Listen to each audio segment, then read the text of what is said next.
Uncle Maurice? What's wrong, Jasper? Why are you scared? Well, it's raining outside, and dark, and, well, your house is in the middle of nowhere. Plus, I heard you were going to be talking about scary toys. I sure am. Today, I'll be discussing a horror most true. The dangers these victims have endured and where they stand now. I'm talking about some of the most dangerous toys of all time.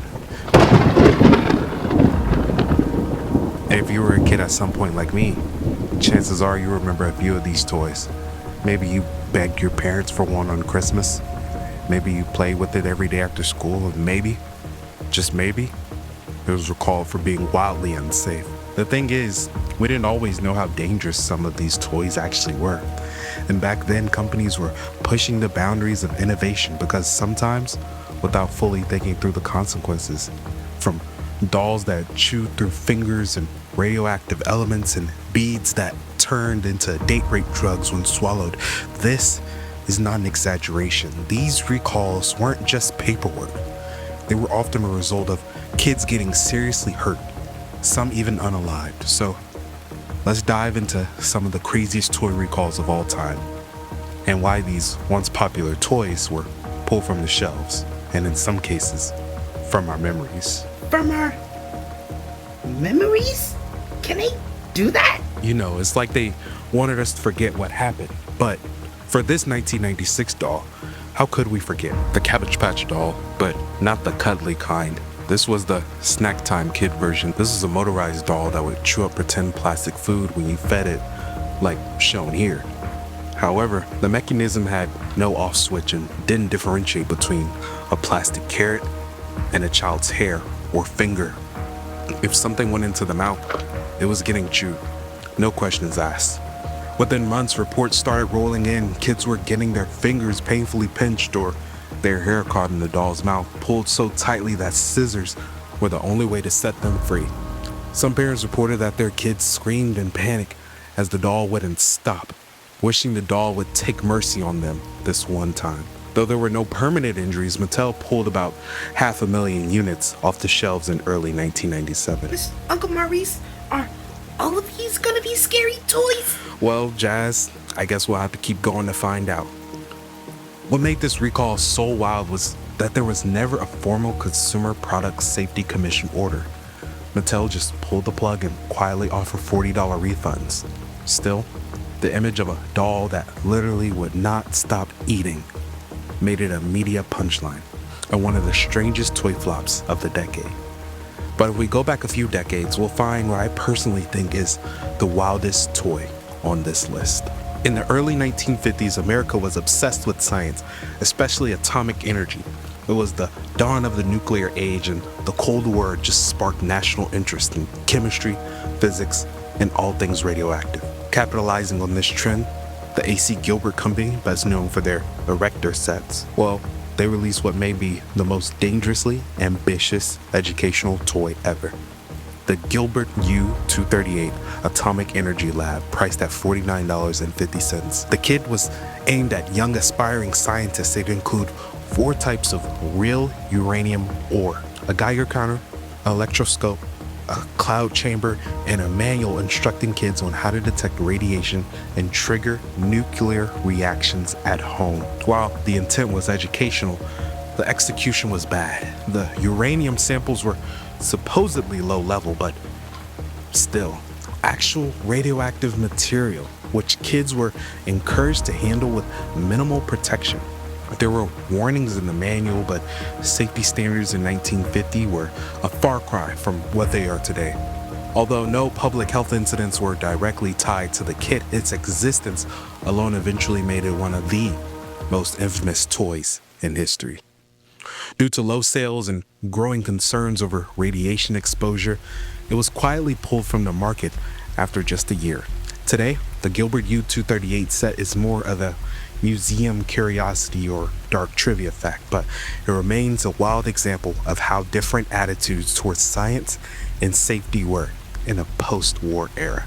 But if you're not into science, maybe you're into sports. Maybe you like to play out in the front yard with your buddies playing some long darts. Well, I've got the toy for you. Jarts, banned in 1988. On the surface, jarts, or lawn darts, seem like a harmless backyard fun. The game, introduced in 1950s and heavily popular in the 70s and 80s, involved players tossing a large metal dart with weighted tips towards a plastic hoop placed on the lawn. Think horseshoe, but sharper. These darts were around a foot long and had enough weight to stick into the ground, or unfortunately, anything they might hit. While intended for adults and older kids, they were often marketed alongside family outdoor games and frequently ended up in the hands of young children. The problem? They were deadly. From 1970 to 1988, the U.S. Consumer Protection Safety Commission, or CPSC, you're going to hear that often, received reports of over 6,000 injuries related to lawn darts. The most disturbing were the fatalities, including 3 deaths of children who were struck in the head. One of the most well-known cases was a 7-year-old girl who was killed instantly when a dart pierced her skull during a family gathering. The public outcry, led by grieving parents and consumer advocates, pressured the CPSC to act, and in 1988, the sale of jarts was officially banned in the US, and retailers, they were required to pull them from the shelves. Today, it's fully illegal to sell them in the United States, and even at yard sales, and possessing them in some areas can carry fines, like the death penalty. Really? No, not really. That last part isn't true. But despite their outlaw status, jarts have become a kind of morbid collection item and are often cited as one of the most dangerous toys ever made. I don't wanna grow up, I'm a Toys R Us kid. They got a million toys at Toys R Us that I can play with. I don't wanna grow up, I'm a Toys R Us kid. they got the best for so much less. You'll really flip your lid. Some bikes too, trains too, video games. It's the biggest toy store there is. Gee whiz! I don't wanna grow up, 'cause baby, if I did, I couldn't be a Toys R Us kid. Once a Toys R Us kid? Always a Toys R Us kid. In 1996, you wouldn't expect a hammock to be one of the deadliest toys on this list, but that's exactly what happened in the case of the Hang 10 Mini-hammock, which was sold without a spreader bar, or spreader bars. Jasper, what's a spreader bar? Well, spreader bars are the rods that hold the opposite ends of the hammock to keep it open and prevent the fabric from folding in on itself. Yeah. So without these spreader bars, the hammock could collapse in on itself. I bet you see where this one is going, twisting into a rope that would wrap around the child's neck like a noose. Between 1984 and 1995, at least 12 children between the ages of 5 and 17 died after becoming entangled in these mini hammocks. In some cases, the kids were just trying to sit down or climb in when suddenly the fabric folded over them. The public started calling them death cocoons. In 1996, the CPSC stepped in, and manufacturers, including Easy Sales Inc., recalled nearly 3 million units. Despite being such a simple product, it turned out to be incredibly lethal. This recall highlighted the importance of design and testing, and how something as innocent as a backyard hammock can turn deadly when you cut corners. But if you were a little girl around 2000 to 2001, I bet you remember sky dancers, and you probably remember how magical they felt. Hi, my name is Taylor. I'm going to show you how, this is my new floater by Sherry, and I'm going to show you how it works. First you put it on here, then you press the lock it button, that's that, and then it'll fly up in just a second. See? And then, no! Oh no! This little fairy would launch into the air with spinning wings, floating around like some kind of ballerina rocket. But here's the thing, they were completely unpredictable. They couldn't be controlled. These dolls didn't glide. They launched at random angles with enough force to injure people nearby. Over 150 children were hurt by sky dancers flying into their faces or bodies. Injuries include temporary blindness, broken teeth, fracture lacerations, facial lacerations, concussions, and even a broken rib. These dolls were made of a hard plastic and there was no way to control where they went. Nearly 9 million were recalled by Gilbert Toys in 2000, and even worse, Gilbert reportedly received dozens of injury reports before they even informed the CPSC. They were fined hundreds of thousands of dollars for failing to act sooner. Sky dancers may have looked magical, but they were more like glittery missiles in disguise. So, what's up next? Magnetix. Magnetix was a magnetic building toy, I bet you couldn't have guessed that, with sleek, colorful rods and tiny steel balls that would let kids build geometric structures. But inside of those rods were powerful, rare earth metals. And when those magnets fell out, well, things got dangerous. Dangerous how? I was literally about to say, if a child swallowed more than one, and many did, the magnets could attract to each other inside of their intestines, pinching the tissue, cutting off blood flow, and causing life-threatening internal damage. Okay, so the max you can swallow is one. One.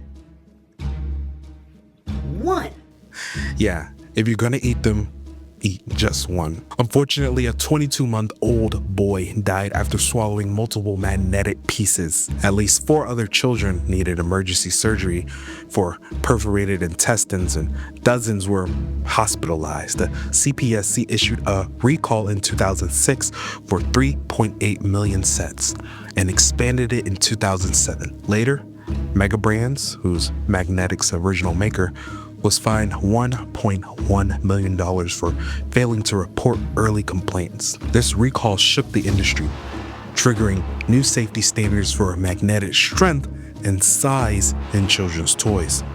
It's one of the most medically serious toy hazards of the decade. Uncle Maurice, I'm hungry. Can we order a pizza? Well, I'm glad you're hungry because the next toy is the Easy Bake Oven. So like we're making a pizza?